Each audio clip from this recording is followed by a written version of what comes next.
Fala galera, fala pessoal, já na área aqui para apresentar mais uma aula e essa aula já vai dar uma introdução, preparação sobre estratégias operacionais para a gente utilizar no gráfico de renda.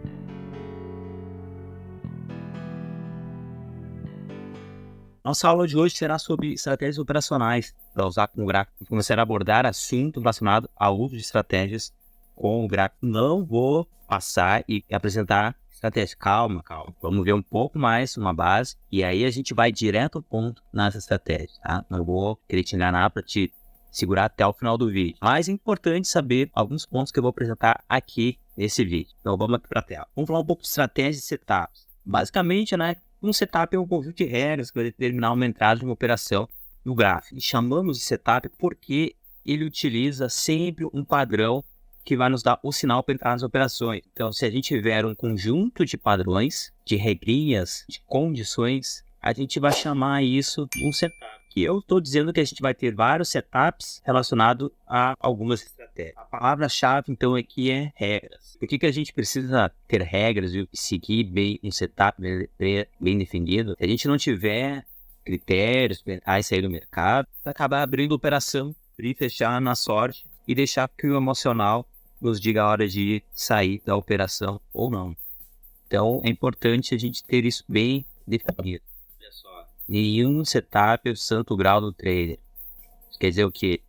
Que nenhum setup é infalível. Nenhum deles vai te dar as melhores entradas, as melhores saídas e sempre vai te deixar no lucro. Até porque se tiver isso realmente, quem tem isso não vai estar divulgando, nem tem preço para oferecer essa resposta. Então, o interessante é, no nosso operacional, a gente testar várias estratégias, pacote de possibilidades de entrada no mercado e testar elas para ver se realmente são lucrativas de acordo com a nossa estratégia de entrada e saída. Um setup, ele vai ser um joguinho de regras, que nem eu citei aqui em cima. Só que, fique bem claro, né? Duas pessoas podem utilizar o mesmo setup, só que uma pode ser no lucro e outra no prejuízo. Interessante isso, né? Então, duas pessoas têm o mesmo setup, entram no mesmo sinal, na mesma condição, no mesmo padrão do mercado. Só que uma sai no lucro e outra no prejuízo. Isso vai acontecer muito por conta de um plano de trade e um gerenciamento de risco de cada operação. Eu acho que isso aqui é fundamental, independente do gráfico, é isso bem claro e definido. O foco dessa aula não é ensinar a fazer plano de trade e nem gerenciamento de risco de operação. Dá uma olhada no Google, no YouTube, que tem vários vídeos e algum deles vai se enquadrar com a tua realidade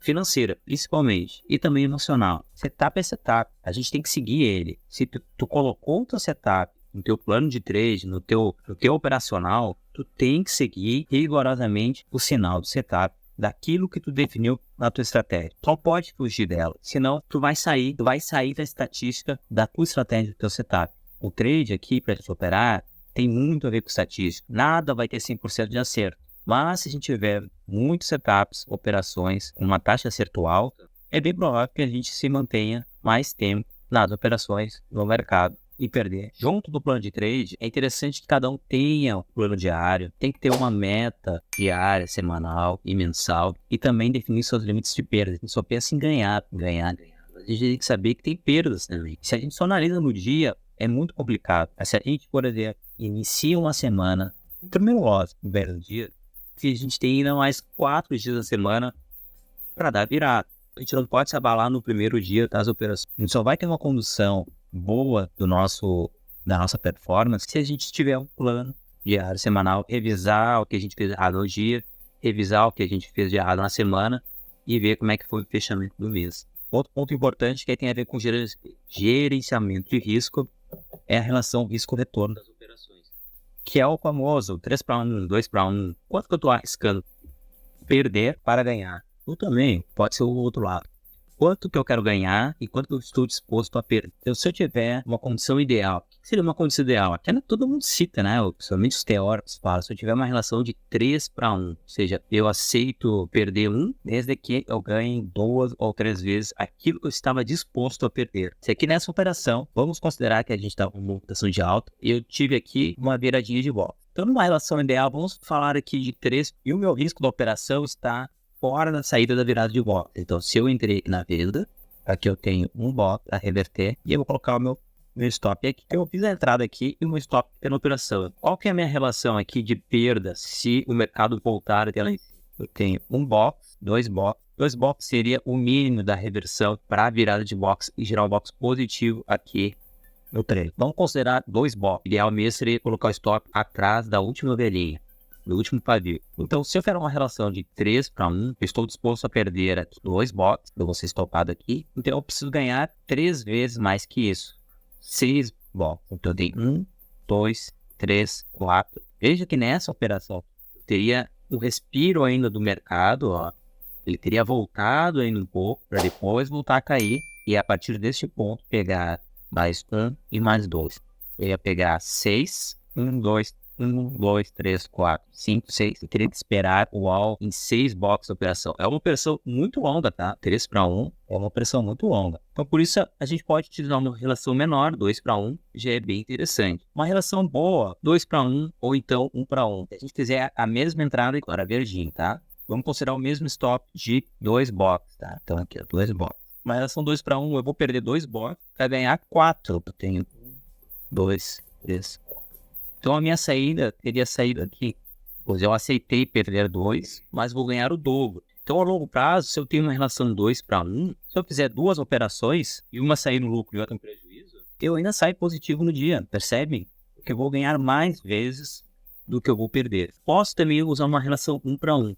Na mesma entrada aqui, eu sei que o meu stop na operação está aqui, que correspondem a 2 box. Eu teria que esperar 1, 2, porque eu tenho a mesma distância aqui em cima, 2 com 2. Note que se eu fizer uma relação 1-1, se eu fizer 3 operações, 2 de ganho e uma de perda, eu saio com uma relação de uma operação vencedora. Se eu ganhar a primeira operação e perder a segunda operação, eu fico 0-0. Então, é uma relação mínima aceitável, eu acho, para que a gente consiga se manter no longo prazo, tá? Uma relação 1-1. Podemos fazer o que também? Uma condição dessa de relação 1-1. Faço a minha entrada, por exemplo, com 2 contratos, e eu saio da minha operação na relação 1-1, 2 boxes, eu saio com um contrato aqui. A partir desse ponto, como eu fiz uma realização parcial, eu movo o meu stop para cá, para minha entrada, e deixo o trade correr, né? Aí o trade continua, ele corre, porque se o preço voltar e pegar a minha entrada, eu saio no 0-0. Então é uma condição de stop 1-1, de relação 1-1, que se eu pegar uma tendência, eu vou colocar na parte do bolso e vou reduzir o risco da operação. E por fim, uma outra relação que é 1-2, 3-1. Eu aceito ganhar 1 e eu aceito perder 2. Eu aceito ganhar 1 ou eu aceito perder 3. Essa aqui é uma relação um pouco complicada, tá? O que seria eu entrar na venda aqui, e a gente já viu, né, que eu tenho um stop de 2 box, só que eu aceito pegar um box só, eu pegaria apenas um box, ou seja, eu vou pegar um box de gain para 2 box perda. Para a gente trabalhar numa relação assim, a gente tem que ter uma taxa de acerto muito alta. Para cada perda que a gente tiver uma relação 1-2, eu preciso acertar 2 para ficar no 0-0. Então, para usar esse tipo de relação, a gente tem que ser muito assertivo e usar em pontos muito específicos. E por fim, vamos falar um pouquinho de sinais para entrar nas operações. Eu vou simplesmente abrir o gráfico e dar um comprar e vender? Obviamente que não, né? Para quem não tem bola de cristal e tem uma fórmula mágica, a gente precisa avaliar alguns pontos. O que eu recomendo e olho para pensar em fazer alguma operação? Alguns pontos de contexto que a gente pode enxergar dentro do gráfico. O primeiro deles é a movimentação do preço. Vai ver o gráfico, vai ver que no passado, olha um pouco atrás o gráfico, vai ver que ele vai ter alguns zigue-zagues, né? Então ele vai ter uma movimentação. Então tu vai ter uma ideia de como está a volatilidade e a força para movimentar o gráfico para cima ou para baixo. Outro ponto que eu acho interessante olhar dentro desse contexto, antes de abrir uma operação, você vai ver se o mercado está com alguma tendência definida, se ele está fazendo topos e fundos, se ele está trabalhando muito de lado, e ele vai ficar um pouco mais esperto, vai atuar um pouco mais na conta. Aproveitando que está olhando com o gráfico, já vai traçar os teus suportes e resistências, um suporte de resistência interessante, que viu que não foi rompido, ou foi rompido, mas sem muita expressão e começou a lateralizar. E então vai buscar o teu sinal de entrada. Esse sinal pode ser o quê? Pode ser um padrão gráfico. Vai estar olhando a movimentação gráfica, vai ver um fundo duplo, está vendo uma movimentação de alta, e de repente vai ver um topo duplo, ou então um ombro, cabeça, ombro. São alguns padrões de mercado. Tu vai ver que o mercado vai começar a fazer uma cunha, ou tu vai ver que o mercado ele vai estar trabalhando num canal. Então tu vai ver alguns padrões e vai buscar entrada de acordo com a sua estratégia. Outro sinal de entrada é a partir de um indicador. Pode ser o IFE, pode ser um cruzamento do MACD, pode ser uma média móvel. O indicador ele também vai te auxiliar, vai te dar sinais para favorecer a entrada na operação. E por fim, também tu pode procurar padrões de força no próprio reino, que vai te dar força, vai te dar um pouco mais de garantia para a entrada na operação. Então eu acredito que se tu combinar esses pontos aqui, tu vai conseguir ter uma certa assertividade para a entrada nas operações. A gente não vai ter certeza de nada. Não se tem uma certeza, a operação vai sempre a nosso favor. Por isso a gente tem que estar prevenido junto com o nosso gerenciamento de risco, aonde está o nosso estoque, para sair da operação. Mas se a gente tiver motivos para entrar numa operação, motivos claros, pré-definidos, a gente vai ter maior probabilidade do acerto na nossa operação. Beleza, pessoal? Então, na próxima aula, eu vou falar sobre o padrão de força do reino, sobre padrões de box, se é que existem, quais são eles. E aí, então, a gente vai falar um pouco de estratégias operacionais, falar um pouco dos indicadores e algumas das mais utilizadas para vocês aplicarem nas operações. Então, é isso daí. Forte abraço. Até a próxima.